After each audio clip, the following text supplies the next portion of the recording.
O nascimento de uma pessoa, sua existência e morte são reais para nós. Porque você tem identificado erroneamente o seu próprio eu com o corpo, você pensa no outro em termos de corpo. Nem você, nem o outro é o corpo. Mas do meu próprio nível de compreensão, eu considero a mim e o meu filho como reais. O nascimento do pensamento eu é o próprio nascimento. Sua morte é a morte da pessoa. Depois que o pensamento eu surge, a identidade errada com o corpo surge. Achando-se o corpo, você dá valores falsos aos outros e os identifica com corpos. Assim como o seu corpo nasceu, cresce e perecerá, assim também você acha que o outro nasceu, cresceu e morreu. Você pensou em seu filho antes do nascimento dele? O pensamento veio depois do nascimento dele e persiste mesmo após sua morte. Visto que você está pensando nele, ele é seu filho. Para onde ele foi? Ele foi para a fonte da qual ele surgiu. Ele é um com você. Enquanto você existir, ele existirá também. Se você deixar de se identificar com o corpo, mas ver o ser real, essa confusão desaparecerá. Você é eterno. Será descoberto que os outros também são eternos. Até que essa verdade seja realizada, sempre haverá esse sofrimento devido a falsos valores decorrentes de conhecimento errado e identidade errada. Deixe-me ter o verdadeiro conhecimento pela graça de Sri Bhagavan. Livre-se do pensamento eu. Enquanto o eu estiver vivo, haverá sofrimento. Quando o eu deixar de existir, não haverá sofrimento. Considere o estado de sono. Sim, mas quando eu vou para o pensamento eu, surgem outros pensamentos e me perturbam. Veja de quem são esses pensamentos. Eles vão sumir. Eles têm sua raiz no único pensamento eu. Segure-o e eles desaparecerão. Além disso, a criação deve ser considerada em seus dois aspectos: a criação de Deus e a criação do indivíduo. Dessas duas, o universo é a primeira e a sua relação com o indivíduo é a última. É a criação do indivíduo que provoca dor e prazer, independentemente da criação de Deus. Há uma história que retrata isso bem. Havia dois jovens em uma aldeia no sul da Índia. Eles fizeram uma peregrinação para o norte da Índia. Um deles morreu. O sobrevivente decidiu retornar somente depois de alguns meses. Entre mentes, ele encontrou um peregrino errante a quem pediu para transmitir a informação sobre ele e seu companheiro morto à aldeia no sul da Índia. O peregrino errante fez isso, mas por engano trocou os nomes. O resultado foi que os pais do homem morto se regozijaram pela sua segurança e os pais do vivo ficaram aflitos. Assim, você vê, a dor ou o prazer não se referem a fatos, mas a concepções mentais. A falsa noção sobre a realidade da pessoa é responsável por isso. Mate Jiva, a alma individual, e não haverá dor nem prazer, mas a felicidade persistirá para sempre. Matar a alma individual é permanecer no ser. Eu ouço tudo isso. Isso está além do meu alcance. Eu rogo a Sri Bhagavan para me ajudar a entender isso tudo. O que é a vontade? Quero dizer, onde ela se encaixa na doutrina dos 5 voltórios? O pensamento eu surge primeiro, e então todos os outros pensamentos. Eles compreendem a mente. A mente é o objeto, e o eu é o sujeito. Pode haver vontade sem o eu? Ela está incluída no eu. O pensamento eu é o envoltório intelectual. A vontade está incluída nele. Além desse, temos o envoltório do corpo grosseiro e também os sentidos, com a respiração ou prana, e os órgãos de ação, que formam o envoltório dos sentidos. Os sentidos, com a mente, formam o envoltório mental. Eles são os órgãos dos sentidos. A mente é formada apenas por pensamentos. Ela é o objeto e o eu é o sujeito. Os dois juntos formam o envoltório intelectual. Um senhor polonês, convertido ao hinduísmo, tinha viajado pela Caxemira e trouxe fotos de paisagens da Caxemira, para as quais estávamos olhando. Sri Bhagavan observou com humor. Nós podemos ver esses lugares sem a preocupação de viajar. Agora eu desejo ir para Kailas, um monte sagrado nos Himalaias. Alguém só pode ver esses lugares se estiver destinado, não de outra forma.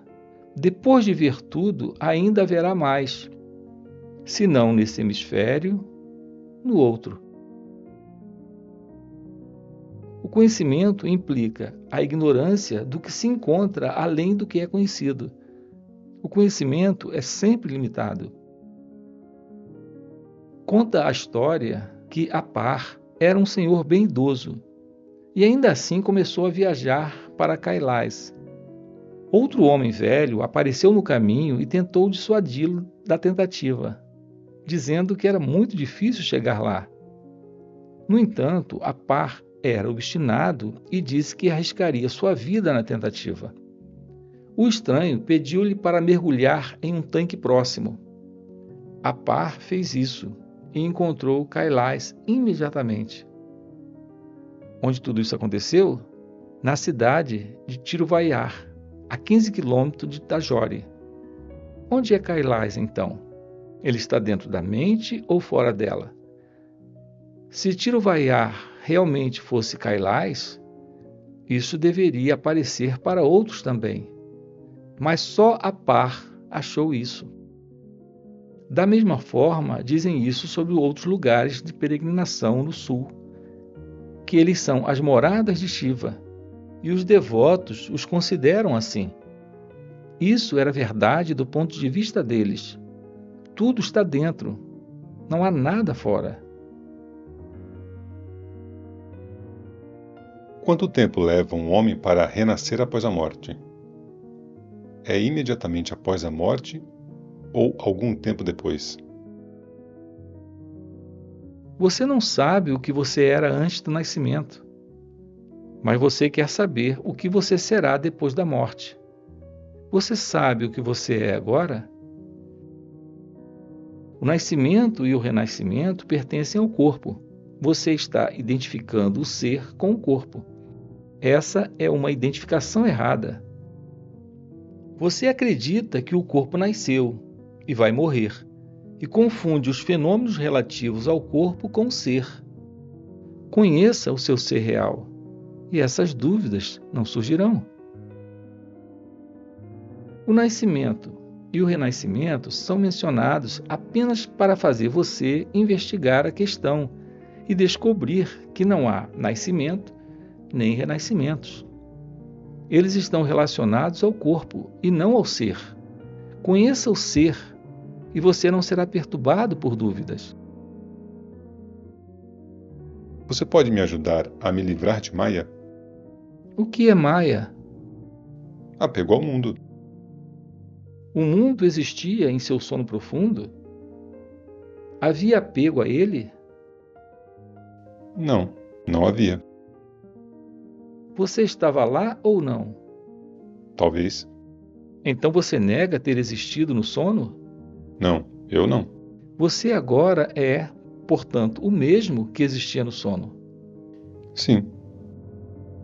O que então levanta a questão de Maya, precisamente agora? A mente não existia no sono.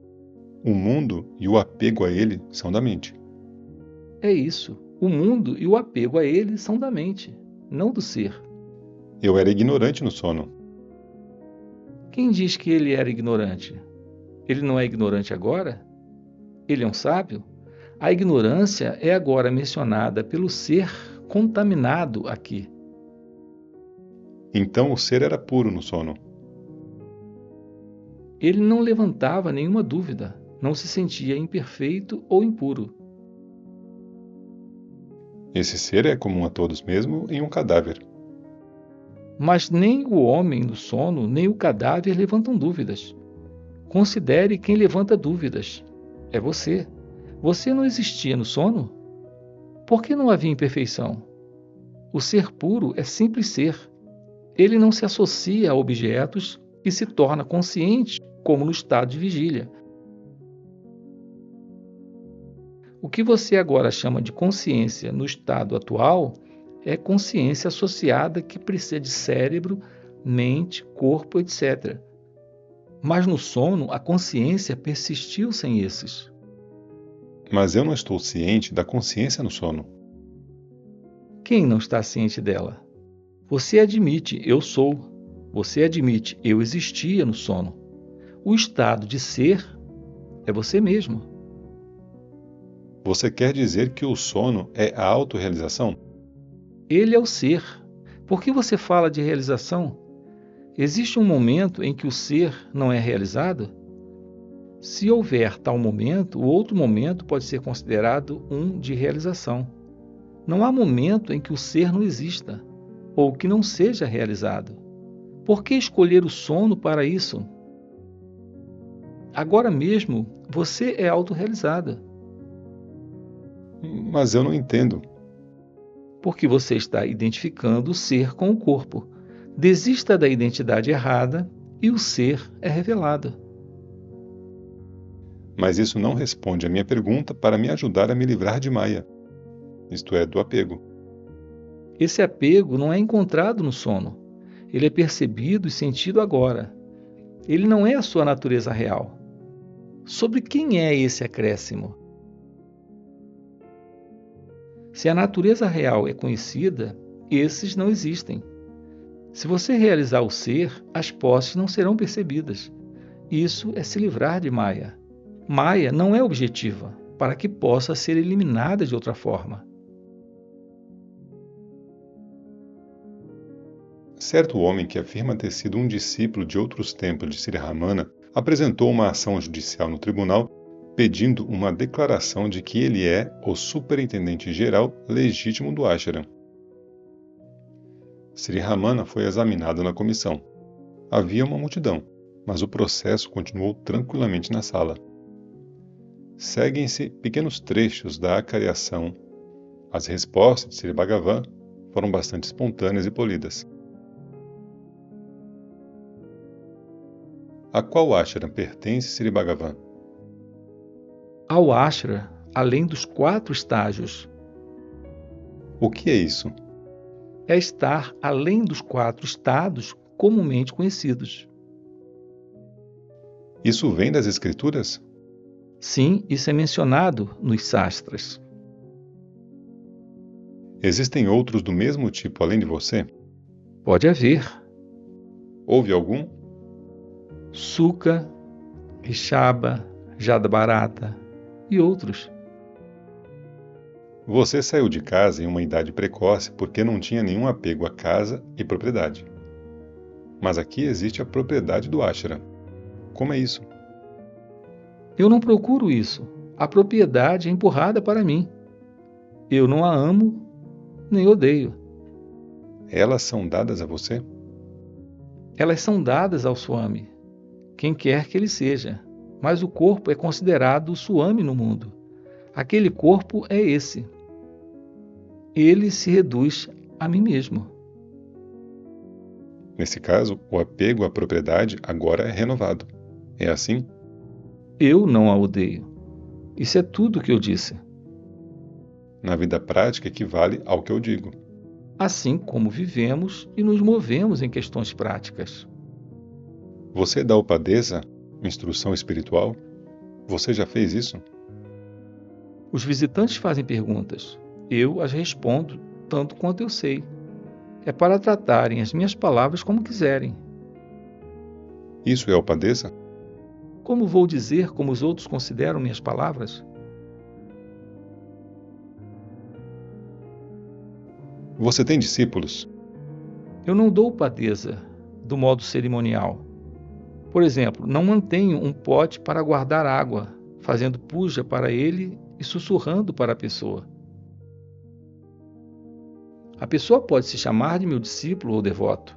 Eu não considero ninguém como meu discípulo.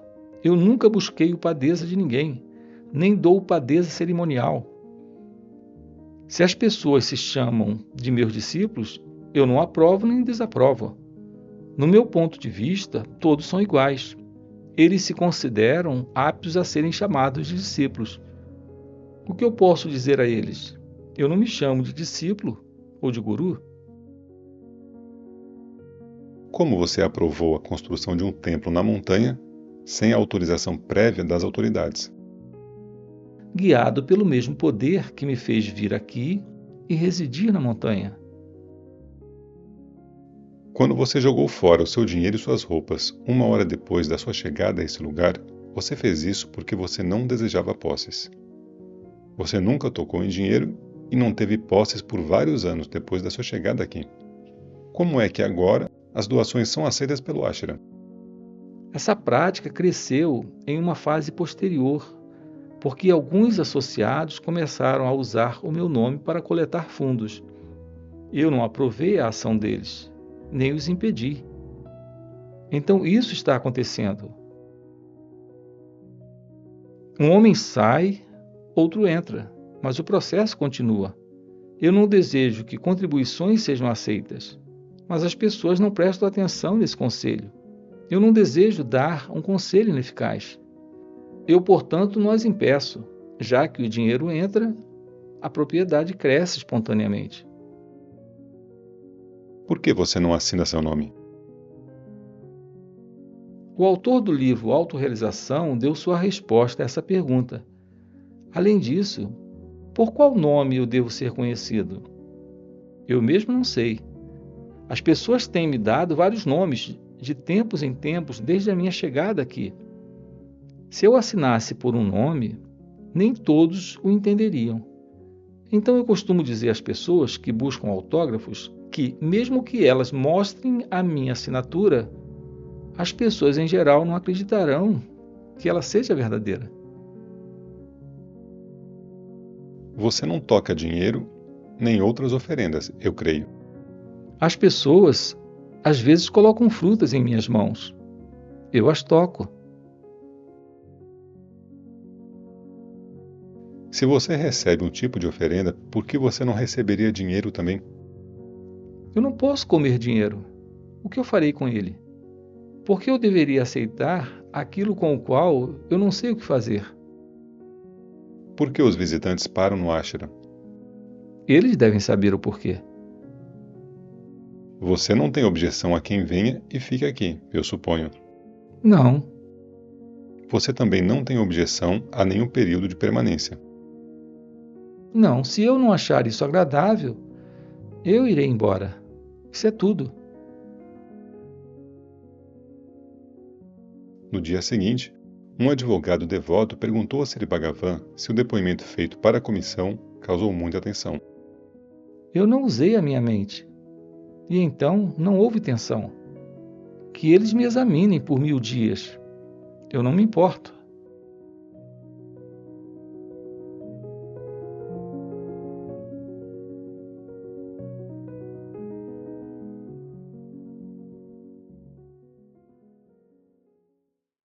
Na verdade, não pode ser encontrado nenhum indivíduo no mundo que possua todas as qualidades em perfeição necessárias para um aspirante, como mencionados nos Yoga Sutras. Todavia, a busca do autoconhecimento não deve ser abandonada.